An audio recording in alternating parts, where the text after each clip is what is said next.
అందరికీ నమస్కారం అండి.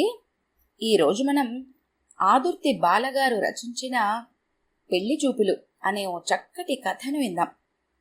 ఇక కథలోకి వెళ్దాం.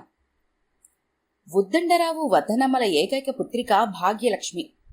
పెళ్ళై 6 ఏళ్లు దాటిపోతున్నా ఇంకా సంతాన ప్రాప్తి కలగలేదని దిగులు పడ్డ ఉద్దండరావు దంపతులు ఒక పక్క డాక్టర్ల చుట్టూ ఇంకో పక్క గుళ్ల చుట్టూ ప్రదక్షిణలు చేయటం మొదలుపెట్టారు. చివరకు ఏ డాక్టర్ ఇచ్చిన మందు పట్టించిందో లేక ఏ దేవుడు జాలి చూపెట్టాడో గాని వర్ధనమ్మ నెల తప్పింది. 9 నెలల నుండి పండంటి ఆడపిల్లని కన్నది వర్ధనమ్మ.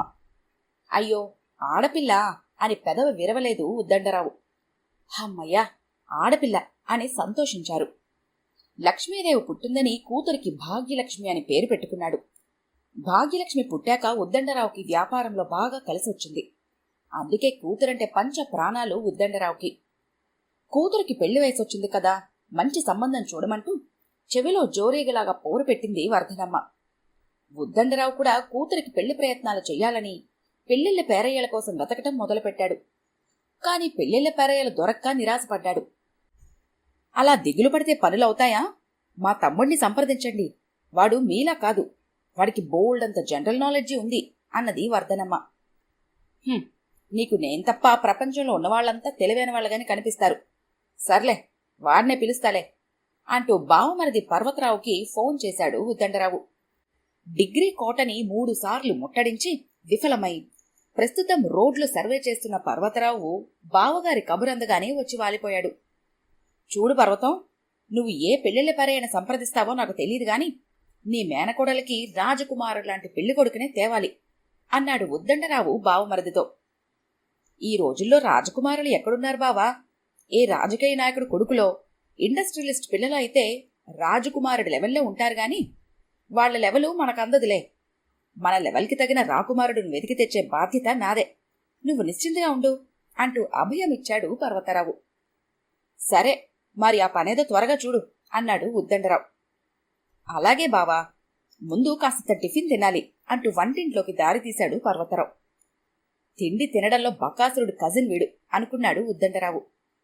అక్కపెట్టిన డజను పెసరట్లు తిని పెద్ద గ్లాసుడు కాఫీ తాగి కంప్యూటర్ ముందు కూలబడి నెట్లో పెళ్లికొడుకులు వేట మొదలుపెట్టాడు పర్వతరావు. రకరకాల ఉద్యోగాలున్న పెళ్లికొడుకుల్ని వెతికి చివరికి ఫారిన్లో పనిచేస్తున్న కుర్రాడిని సెలెక్ట్ చేసి ఆ కుర్రాడి ఫోటో నెట్లో బావకు అక్కకు చూపించాడు. ఇది దివ్యమైన సంబంధం. కుర్రాడు సాఫ్ట్వేర్ ఇంజనీరు, నెలకి 2 లక్షల జీతం. ఇతడికి 2 అక్కలు, ఒక అక్క జర్మనీలో ఇంకో అక్క దుబాయ్లో ఉంటారు. అమ్మా నాన్న మాత్రం విజయవాడలో ఉంటారుట. ఎలా ఉంది సంబంధం అన్నాడు పర్వతరావు. భేషుగ్గా ఉంది. అమెరికా అల్లుడు దొరకటం మన అదృష్టం. వాళ్ళమ్మ వాళ్ళది ఈ ఊరేగా, వాళ్లతో ఒకసారి మాట్లాడు. పెళ్లి చూపులకు ఎప్పుడొస్తారో కనుక్కో. అమెరికా కుర్రాడిని నెట్లో చూసి మురిసిపోతూ అన్నాడు ఉద్దండరావు. పెళ్లికొడుకు తల్లిదండ్రుల్ని కాంటాక్ట్ చేశాడు పర్వతరావు. ఉద్దండరావు ఫైనాన్షియల్ స్టేటస్ తెలుసుకుని ఉబ్బుపోయారు పెళ్లికొడుకు తల్లిదండ్రులు అహోబలేశ్వరరావు, అతని భార్య చూడామని. ఓ మంచి రోజు చూసుకుని పిల్లని చూడ్డానికి వస్తాము అన్నారు.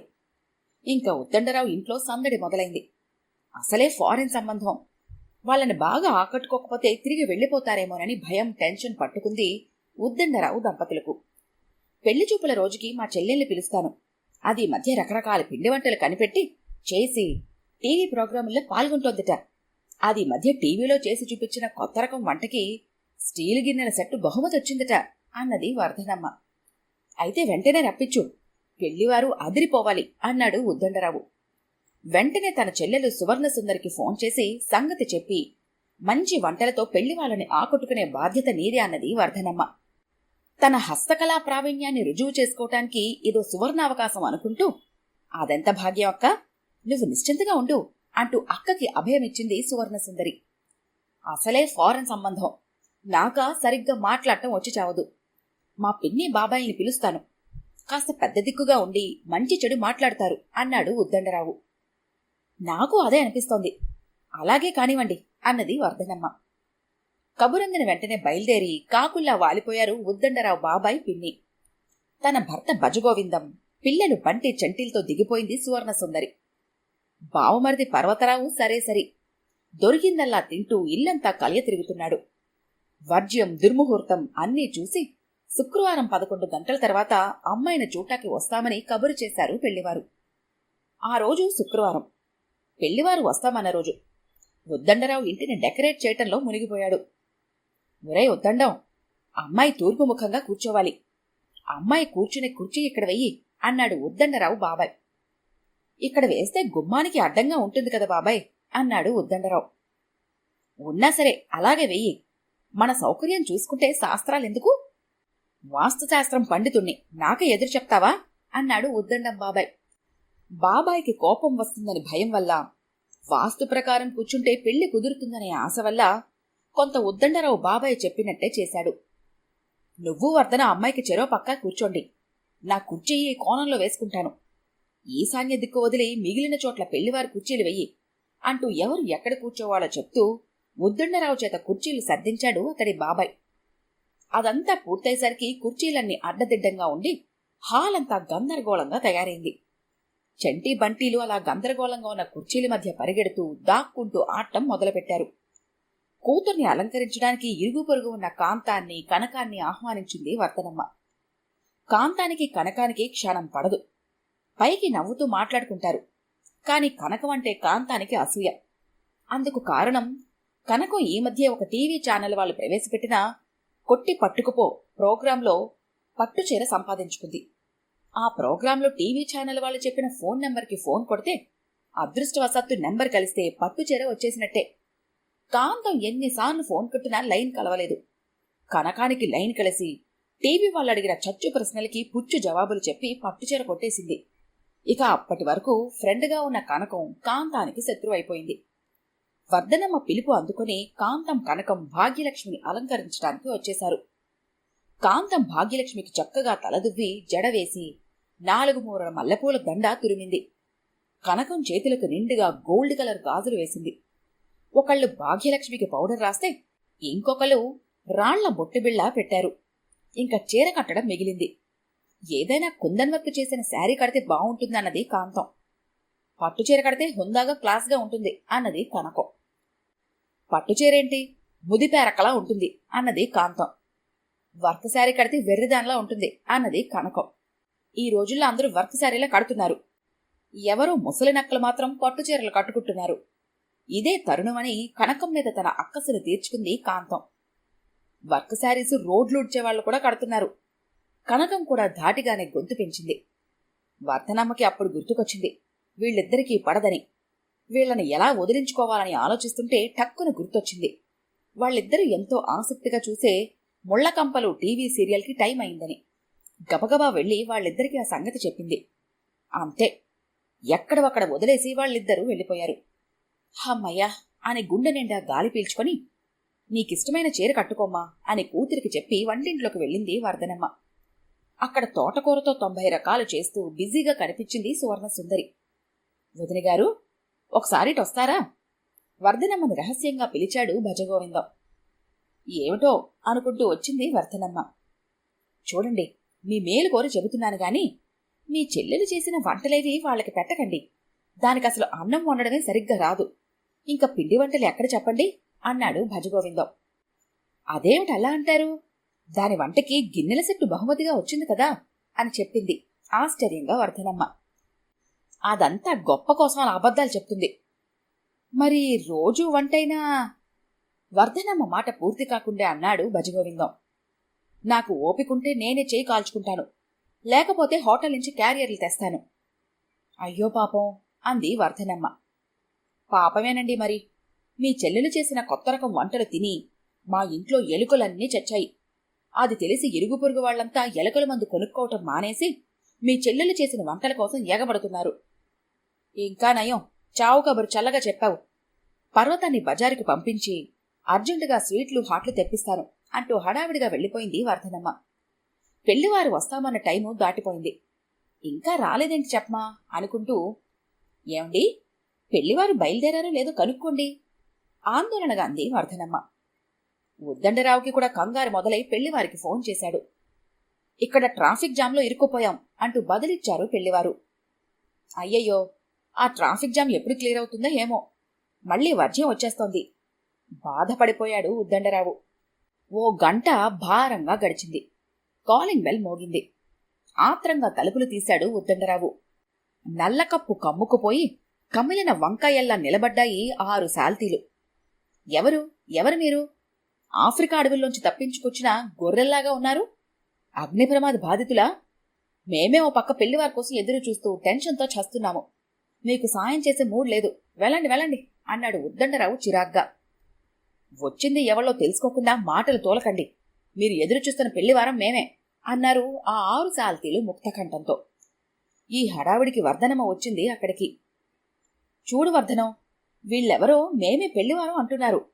చూడబోతే కాటుక పూసుకున్న కాటికాపరుల్లా ఉన్నారు అంటున్న భర్తని పక్కకు లాగి వారి వంక అనుమానంగా చూసింది వర్ధనమ్మ. మీ ఆయనకి నోటుదూల ఎక్కువనుకుంటాను. ఇంటికొచ్చిన పెళ్లివారిని అనుమానిస్తున్నాడు. నా పేరు అహోబిలేశ్వరరావు. ఇది నా భార్య చూడామని. మిగిలిన వాళ్ళు నా తమ్ముడు, మరదలు, నా అక్క, బావాను. గంటసేపు ట్రాఫిక్లో ఇరుక్కుపోయి లారీలు, ఆటోలు ధారాళంగా వదిలిన పొగ కమ్మేసి ఇలా నలుపు రంగులోకి మారిపోయాం అన్నాడు అహోబిలేశ్వరరావు. అయ్యయ్యో, ఎంత పొరపాటు జరిగిపోయింది. మమ్మల్ని క్షమించండి అన్నయ్య గారు. అందరూ ఒకసారి శుభ్రంగా సబ్బుతో కాళ్ళు చేతులు కడుక్కురండి, బాత్రూం చూపిస్తూ అన్నది వర్ధనమ్మ. వచ్చిన పెళ్లివారంతా శుభ్రంగా ఒళ్లంతా తోముకొని పౌడర్ రాసుకొని ఎంచక్కా తయారై కలకల్లాడారు. అమ్మాయిని తీసుకురండి, ఇంకో 10 నిమిషాల్లో వర్జం వచ్చేస్తుంది హూంకరించాడు ఉద్దండరావు బాబాయ్. అమ్మాయి నచ్చింది, ముహూర్తాలు పెట్టేసుకుందాం అన్నారు పెళ్లివారు. ఏది, అబ్బాయి చూడలేదుగా అన్నారు ఆడపిల్లివారు. అబ్బాయికి సెలవు లేదండి, పెళ్లి టైంకి సెలవు పెడతానన్నాడు. ఈలోపు వెబ్ కెమెరాతో చూపించండి, అమ్మాయి అబ్బాయి మాట్లాడుకుంటారు అన్నాడు అహోబిలేశ్వరరావు. ఈ ఐడియా అందరికీ నచ్చింది. భాగ్యలక్ష్మి వరుడు వెంకటపతిని వెబ్లో చూసింది. అబ్బాయి నచ్చాడని చెప్పింది సిగ్గుపడుతూ. వెంకటపతికి కూడా భాగ్యలక్ష్మి తెగ నచ్చేసింది. ఇంకే, శుభస్య శీఘ్రం అన్నారు అందరూ. తాంబూలాలకి డేట్ ఫిక్స్ చేసుకున్నారు. పర్వతరావు అందరికీ స్వీట్స్, హాట్స్ ప్లేట్లలో సర్ది సర్వ్ చేశాడు. తను తయారు చేసిన తోటకూర వంట ఎవరికీ వడ్డించనివ్వలేదని మూతు ముడుచుకుంది సువర్ణసుందరి. డోంట్ వరీ సువర్ణ, ఎలకల మందు కావాలని 10 మంది కొత్తగా ఆర్డర్ ఇచ్చారు, వాళ్ళకిచ్చి పంపించేద్దాంలే అంటూ భార్యని ఊరడించాడు భజగోవిందం.